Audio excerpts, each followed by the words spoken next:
কিয়ামতের পূর্বে নবীজি সাল্লাল্লাহু আলাইহি ওয়াসাল্লাম বলছেন অনেক মন্দ আলামত, কিয়ামতের অনেক মন্দ আলামত প্রকাশ পাবে। যেমন মদ পান বেড়ে যাবে, হত্যা খুন বেড়ে যাবে, নাচ গান নর্তকীর বাদ্যযন্ত্র বেড়ে যাবে, মায়ের নাফরমানি বেড়ে যাবে, বাবার অবাধ্যতা বেড়ে যাবে, বন্ধুদের আড্ডা বেড়ে যাবে, রাষ্ট্রীয় সম্পদ নিজের ব্যক্তিগত সম্পদ হিসাবে বক্ষণ করে ফেলবে, যাকাতকে জরিমানা মনে করবে, আমানতকে নিজের মনে করে খাইয়া ফেলবে। এরকম অনেক আলামত আছে।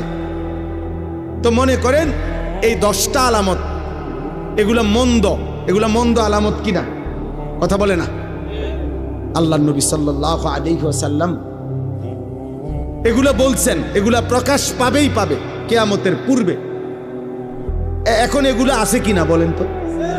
এখন আমার ওই হুজুর আম করে বলছিলেন যে বাবা দিবানিশি দোয়া কইরো আল্লাহ যেন কিয়ামতের এই মন্দ আলামত তোমারে দিয়া যেন প্রকাশ না করে। আমার স্পষ্ট মনে আছে হুজুর এটা বল।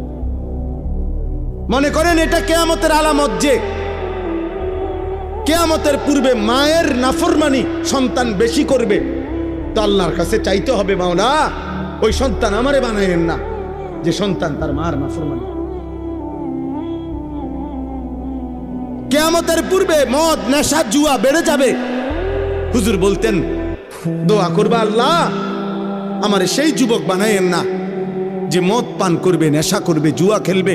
তাহলে কিয়ামতের এই চিহ্ন তো আপনি আমারে দিয়ে দেখাইলেন, আমাকে দিয়ে দেখাইলেন। এই জন্য দোস্ত তোমরাও এটা ভাইবো, তোমাদের যাদের দ্বারা অশ্লীলতা, বেহায়াপনা, অসভ্যতা, নোংরামি, হারাম, জিনা, ব্যভিচার, মদ, জুয়া, নারী অস্থিরতা ছড়িয়ে পড়ছে এই মুমিনের সমাজে, মুসলমানের সমাজে, হায় বদনসিব তোরে দিয়ে আল্লাহ কিয়ামতের চিহ্ন দেখাচ্ছে।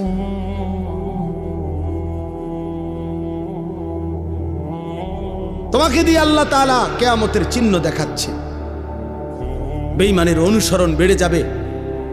আজকে তোমাদের যাদের চুল কাফের মুশরিক বেঈমানদের মতো এই বিশ্রী বিকট, হায় দুর্ভাগা, তোমারে দিয়েই তো আল্লাহ কিয়ামতের চিহ্ন দেখাইতেছে।